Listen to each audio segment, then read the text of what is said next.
বাবুর্চি মাংস রান্না করছিল, খুবই সুন্দর। এত সুন্দর রান্না হয়েছিল, মজাই লাগবে। খাওয়াটা বেশি হয়ে গেছে। এখন মেয়ের বিয়ে শাদী ব্যাপার, খাইলাম। বিদায় আদায় দিয়ে হেনে আসি সারি একটু বাতাসে খোলা হাওয়াতে একটু ঘুরতেছি। দেখ আমার মোটামুটি ভালোই লাগতেছে সব কিছু।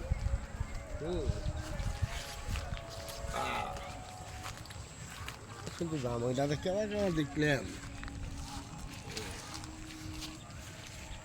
এ ভাই কি করেন? এই যেখানে আসে সারি একটু হাওয়া খাইতেছি, মানে গরুর মাংস দিয়ে ভাত খাইছি, তো খাওয়াটা মনে হচ্ছে একটু বেশি হচ্ছে। আপনার বাড়ির কাছে কারবেন বিয়ে হইলে? বিয়ে আমার মেয়ে সেটি আজকে বিয়ে দিল। এর আগে না দু একবার বিয়ের কথা শুনলাম। কি কব ভাই, আমার এলাকা ভাগ্যটা সেই ভালো। কারণ কারণ আমার মতো ভাগ্য এই অত্র এলাকায় কারণ নেই। কারণ আমি এক মেয়ে দিয়ে আমি 5-6টা জামাই দেখলাম। এই লাস্টের জামাইটা দেখলাম আমি পাকড়া জামাই। পাখরা মানে? পাকড়া ওই যে অর্ধেক কালা অর্ধেক সাদা, এইরকম পাকড়া যে গরু আছে না, এইরকম পাকড়া। যাক ভালোই আছে, মেয়ে তো বিদায় দিছি। তো প্রথম জামাই কি হয়েছিল? আর কয়টা জামাই ওগুলি কি হয়েছিল? এই এনে একটু বসেন, কথা কই। আচ্ছা আপনি কাহিনী শুনি কোন তো দেখি। কাহিনী কি,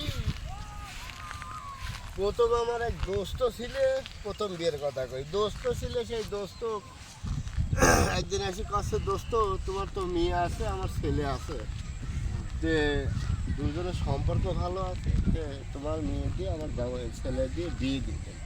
তো করলাম তাহলে তো ভালোই অভিনয়, তাহলে ঠিক আছে, রাজি হয়ে গেলাম।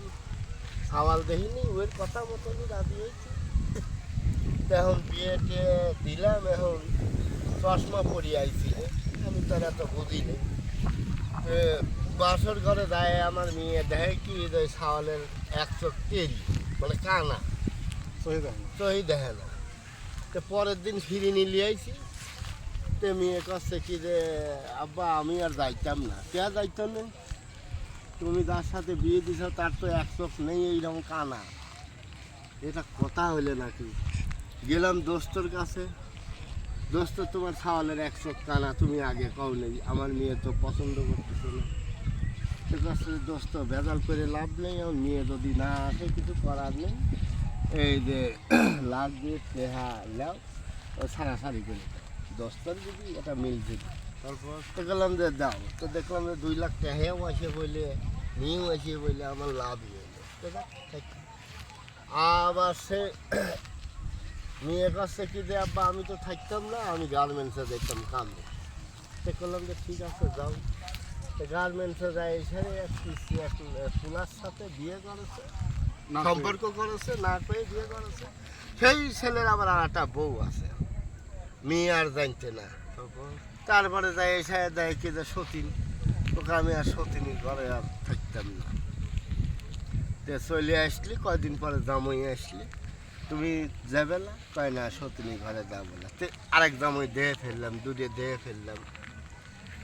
আর একটা আবার মনে করো কি যে আমার এলাকায় একসাথেই কাজ কাম করতাম, পাশে যে ভাই একটা সাওয়াল আছে, মেয়ে তো ভালো দেখতে সুন্দর, যে বিয়ে দিয়ে দিই। বললাম ঠিক আছে, সাওয়ালও দেহে পছন্দ হইলে, বাড়িঘর দেহে পছন্দ হইলে, তারপরে বিয়ে দিলাম।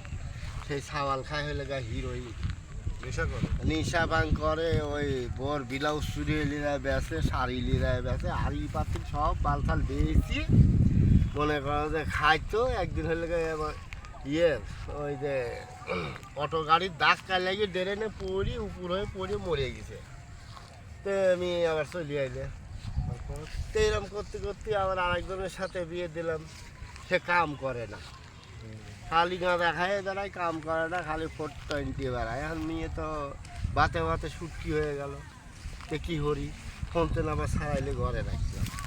তো এইরকম করি আমি বেশ কটা দামই একটা মেয়ে দিয়ে দেখলাম। তো এইবার আবার ঘটক আবার একটা বিয়ে লিয়াইছিল। তো সাওয়াল মোটামুটি ভালোই হলে যা কামাই রুজি করে, ওই যে ইয়ের কাম করে, ওই চেয়ারম্যানের সাথে কি কাম করে, দেখলাম বাড়ি ঘরও ভালো, টাকা পয়সাও আছে, কিন্তু দোষের বিধি কি, ছাওয়াল ডাইলগা পাকড়া। পাকড়া মানে? পাকড়া মানে এই অর্ধেক সাদা অর্ধেক কালা, এইরকম পাকড়া। তে লাস্টে কী করবো না, খেলাম আমি আর ঘরে রাখবো কতদিন, বাচ্চা কাচ্চা হয়নি, ভালো নিয়ে বিদায় দিলাম, ওরাও আগ্রহ করে নিয়ে গেল, আমিও আগ্রহ করে দিয়ে দিলাম। তো ঘটনা হচ্ছে কি যে দর্শক, আপনারা শুনছেন তো, এক মেয়ে দিয়ে আমি 6 জামাই দেখলাম। তো এরকম ভাগ্য কারোর হয়? হ্যাঁ, আর আপনারা তো এক মেয়ে দিয়ে একটা জামাই দেখেছেন, আপনারা কি বলেন ভাগ্য ভালো? ভাগ্য ভালো আমার, আমার সাথে পারে কোন বেটা, এই তো হইল